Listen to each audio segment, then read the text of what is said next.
Hi everyone, it's Will with the 1921 Grand Duke Dmitri Diary series, and yesterday, or I should say in the previous video, we finished with the very long diary entry of the 15th of March. So now, following Dmitri's lead, we're going to go back in time 2 weeks and start doing day-by-day diary entries, beginning with the 1st of March.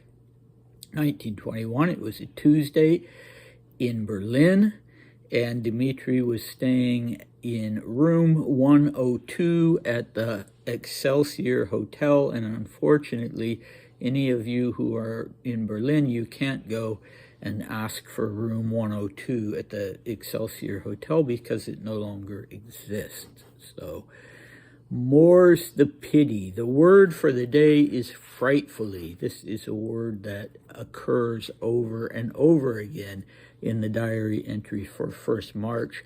It's, in general, a word that Dmitri uses a lot among his arsenal of adverbs, but in particular on this, in this diary entry, he uses it a lot. And speaking of words that are used, although not a lot, I have this little book that I can recommend to any non-native Russian speaker who's doing any research or translating along the lines that I'm doing with Russian text, Dictionary of Russian Obscenities, and it was published by Berkeley University. It was something that all Russian students, when I was a student at the University of Washington, we all knew about this book, and it was easily obtained. I don't know if it still is. I gave a copy as a gift once to David Chavchavadze, my translation mentor, and I think he quite liked it. So with Dmitri, you know, it's useful. It's definitely useful, although it's not like he was constantly resorting to obscenities in his diaries. You know, he did expect someone to read them at some point. And he uses what I'm told is a rude word today, but it's not so rude that it turned up in this book. So I guess that's probably just as well. Okay, we can get going. A recap. So primarily in that last 2 paragraphs of the long diary entry of the 15th, he was talking about this ongoing conflict that he felt between the pull to be a public figure and the equally strong, if not stronger, pull to live a private life. And all of that was brought to the fore for him by the fact that he met someone that he really liked in Denmark, Marie-Louise Moltke, but that she was not by any means royal, and it would not have been a dynastic match. And at that time, of course, he was still thinking that he may end up the Tsar of Russia. So hence the dilemma, and it was really sort of tearing him apart. He's been talking about it since January, actually since before he met Marie-Louise, when he already was thinking how much he wanted to marry and settle down and have a cozy family life. Okay, we have a large cast in today's diary entry, which actually begins in Copenhagen, but we only have 3 new people. One is General Yevgeny Rausch von Traubenberg. Another is Alexander Rimsky-Korsakov, and then we have a fellow called Baranovsky, whom Dmitri didn't know, and he was meeting for the first time, and he has no information about, and I have no information about him, and my colleagues in Russia have no information about him. There's no Christian name or patronymic, but if any of you happen to know who Baranovsky might be, please do let me know. Okay, so here we go. I woke up in Copenhagen at the Marlings in the English mission around 7:30. It was frightfully difficult because I'd only gone to bed at 5:30. The Marlings had given a marvelous party for me the night before, and it was frightfully fun, but it stretched into the wee hours. I made it down to breakfast, but it was hard. Olga and Lucia came. Charles Murray didn't get up. He was frightfully unwell the day before. The train left at 9:30. Audrey Parr came with me. I can just imagine the scandal in Copenhagen. We traveled without incident. At the German border in Warnemünde, we were shown great deference because she and I had passes that had a magical effect on both the border control gendarmes and the customs officials. On the train to Berlin, I was given a compartment which turned out to be very fortuitous. I'm just making a note of something here, because the train turned out to be overcrowded. Countess Alsufieva, whose maiden name is Shuvalova, was traveling on the same train. I dragged her into my compartment, and, of course, Audrey, too. We arrived in Berlin at 9:30 that evening. At first, I thought there was no one there to meet him, that is. Sorry, I have to interject there. He knew there were people in Berlin. At first, I thought there was no one there, but then Golevsky turned up with a solemn air and informed me that there were masses of people at the station. General Rausch von Traubenberg, Biskupski, Old Rimsky-Korsakov, the chairman of the Russian General Assembly, that's in parentheses, a certain Baranovsky, who is working with Markov too, and many others. Rooms had been taken for me at the Excelsior. Naturally, I began to feel frightfully awkward from the very moment I stepped onto the platform, because the crowd of people who had come to meet me attracted the attention of the public.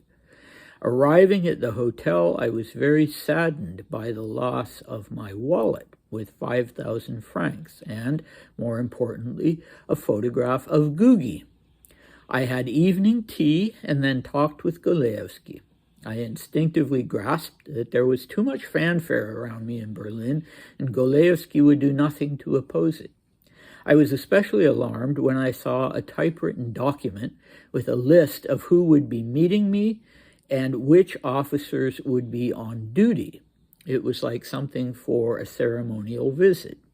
Golevsky saw it only as an expression of sentiment, but I felt it to be a huge trap set up for me, which could easily turn into opera buffa. I went to bed in a frightfully depressed mood. It was all so stupid and unnecessary. Okay, he doesn't sound particularly depressed as he's writing this, but I guess we can take his word for it that that was how he felt on that first night in Berlin.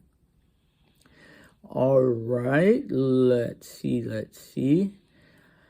Okay, who was Baron Rausch von Traubenberg? Well, his name was Yevgeny Alexandrovich.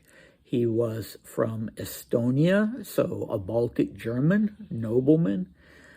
He had been, early in his military career, he had been in the Horse Guards, which was Dmitri's regiment. But then he'd gone to the General Staff Academy and become a Genstabist, a General Staff officer. And he would not have known Dmitri in the Horse Guards because he was in his late 60s. But I believe there were other Rausch von Traubenbergs, maybe sons or nephews or something, who were in the Horse Guards. So Dmitri knew the family, and he had met Yevgeny before. So there were all these organizations. The more I read about what was going on in the emigration at that time, both in Germany and in France, the more I'm impressed by, not really impressed in an admiring way, but amazed, I could say, at how many little organizations there were. It seemed like everybody who had any ambition at all to have any kind of public role was starting an organization, and people were joining each other's organizations, and it turns out that Rausch was the chairman of the Union of Russian Troops. Okay, and he was not long for this world. He would die in 1923 of cancer.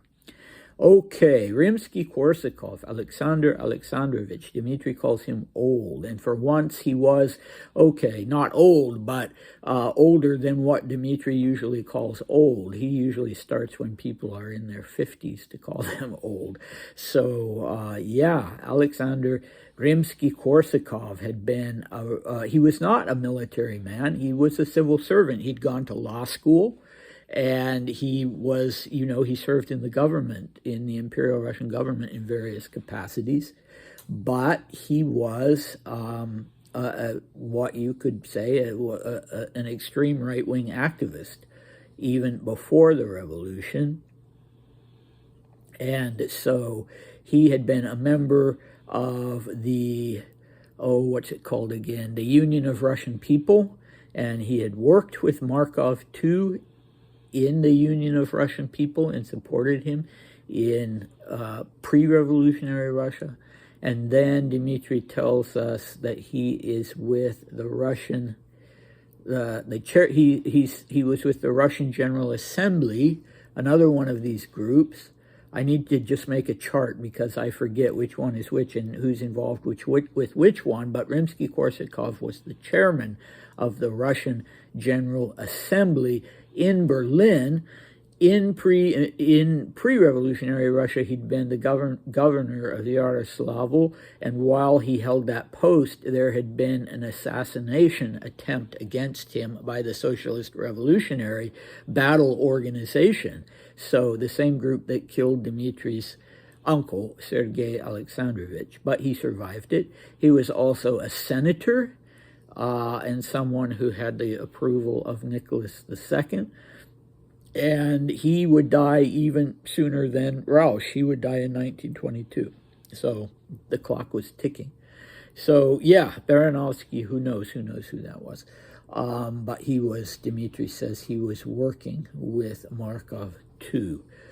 Okay, so, poor fellow. He only had 2 hours of sleep, going to bed at 5:30, getting up at 7:30. The Marlings had thrown him this big party, and with friends like that, who needs enemies, right? That old saying. So he only managed to get 2 hours sleep, and it surprises me that he invited the 2 ladies into his compartment on the train instead of just conking out immediately. Very nice that Olga was there to see him off that morning, another token of Olga's sincere friendship for him. And we could ask the question, what's up with Audrey Parr? What does she have in mind? Is she sort of scheming? Does she, want to fit in a quickie with Dmitri on the train? I don't think that happened, if that was what she wanted, because he writes that just after saying that he figured there would be a scandal in Copenhagen over the fact that he and Audrey were traveling together, he follows that up by saying, we traveled without incident. So I don't think anything happened. And of course, Dmitri judiciously also brought the elderly Countess Alsufyev into his compartment. So what is up with these magic passes? If you've been watching these videos all along, you recall what a hard time Dmitri had getting into Denmark, going from Warnemünde into Denmark. And he said, that he practically had to undress going through customs there. Well, this time something has changed, not only for him, but for Audrey. So, maybe Olga used his influence, or Romilly, Uncle Gustav, or one of those, to get him some kind of royal document from the Danish royal family that the Germans were willing to honor. Because this time, he just, both of them, they just are waved right through. So that's very nice. I wish I had one of those for when I was traveling. And, then he uses the passive and says that he was given a compartment on the train, not that he reserved a compartment on this very, very crowded train. And so, again, that makes me ask the question, well, who arranged this and who was paying for it? Was it these people in Berlin, or was it the Marlings? My guess would be that it was probably the Marlings who had reserved this train compartment for him and probably paid for it as well. So I think Golevsky, when the train pulled into the station in Berlin, I think Golevsky must have gotten on the train, because at first Dmitri thought, oh, nobody's come to meet me, let alone there being a lot of people. But Golevsky must have popped into the train compartment and said, actually, there's tons of people here to see you.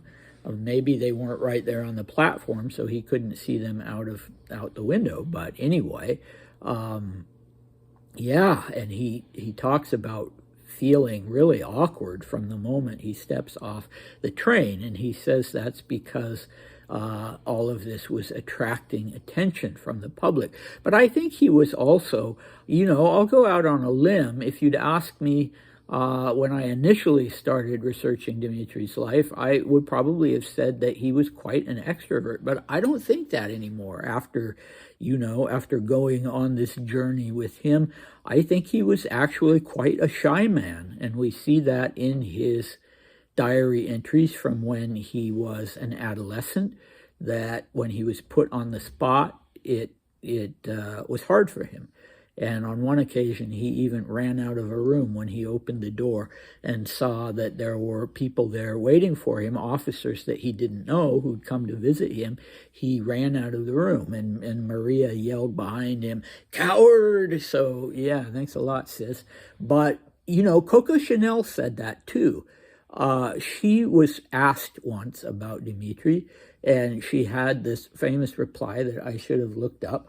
But I can't quote her, but I basically remember what she said. And she referred to all of these Grand Dukes, but of course Dmitri was the only Grand Duke that she had as a lover and had a relationship with. And she talked about the shyness, and that he needed to have a few drinks before he could even feel comfortable around people that he didn't know.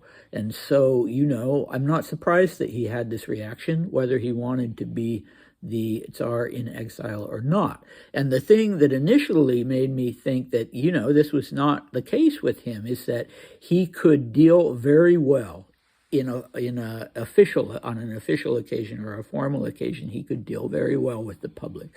His cousin Gavril Konstantinovich recalls how confident he was when he opened the first Russian Olympiad in before the revolution, when he was a young man in his early 20s, that he just strode up there and gave his speech, and he would always be able to do that. But when he didn't sort of have a definite role, and it wasn't kind of an official occasion, he seems to have been quite retiring.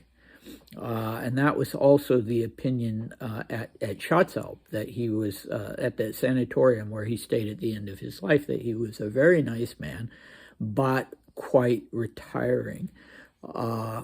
Okay, how did he lose his wallet?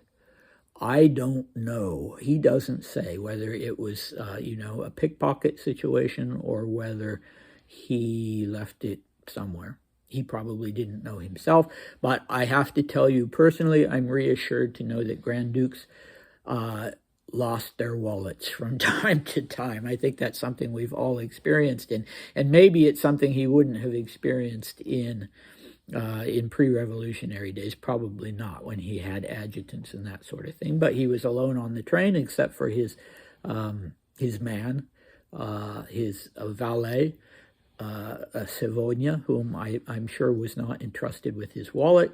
So he lost his wallet, 5,000 francs. Doesn't seem to be disastrous. I wonder how much money that actually was in 1921. Probably not too much. I mean, it wasn't like $5, right? But it was not like $5,000 now. So yeah, I don't know if any of you want to weigh in on that, then I'd be interested to hear it. So the big thing is not the 5,000 francs, though. It's Googie. And who the heck is Googie? Well, I'm sure you already know. Googie is Marie-Louise. And why he didn't call her that in his earlier diary entries, I don't know. Maybe it was something just at their last meeting in Copenhagen. She gave him permission to call her Googie, or he said, I'm going to call you Googie. So we don't know if this was her family nickname or if this was a nickname that Dmitri made up. Although if I had to guess, I would say it was probably what she was called in her family. And so, you know, things have gone up a notch. Even though the two of them are now parted, she's Googie, and he has her photograph, and he's very sad to have lost it. Now, the thing that surprised me the most in this diary entry was the reference to the huge trap. And here is where I'm informed that the word he uses is a rude one, is an inappropriate one for just normal, polite conversation. So he kind of seems to be saying that, you know, that it's a setup, that it's possibly a setup, if he's using, especially if he's using a rude word for it. So I really need to check this with one of my Russian friends and make sure I understand this correctly, that he's, you know, there's a little bit of paranoia here. You know, what is he thinking? Is he thinking maybe Kirill is setting this whole thing up to discredit him or something like that? But he, you know, he ends it with an exclamation point. And then he says that, you know, his fear is that it will turn into some kind of opera buffa. So, yeah, so he'll look ridiculous. And all credibility that he might have in any claim to being taken seriously, which was so important for him, will go out the window because he walked right into this ambush, so to speak. So, yeah, when he went to bed, he was feeling depressed and worried, obviously quite worried. So that was what he thought at that time. But since he wrote the long entry of the 15th, he knew then that it was not a setup by then. Anyway, what will we have next time? Well, next time, let me tell you, we have not seen the last of Audrey Parr. She's going to pop up again. And, of course, we're going to have a very good description of what he does that day in relation to the monarchists in Berlin. But in addition to Audrey Parr, there is also going to be, he's going to find time to reconnect with an old flame who's actually living in Berlin and making a movie in Berlin. It was the last movie she would make. She was at that phase in her life an actress. She was an old flame of Dmitri's from Imperial Russia, and she was in fact his last girlfriend in Russia, and it's rumored that she was present at the assassination of Rasputin, but nobody's been able to confirm or, you know, completely end that supposition. He would not be meeting her for the first time since they both landed in exile, because she'd also lived for a while in London when he was in London. But anyway, yes, we'll be reintroduced to her tomorrow.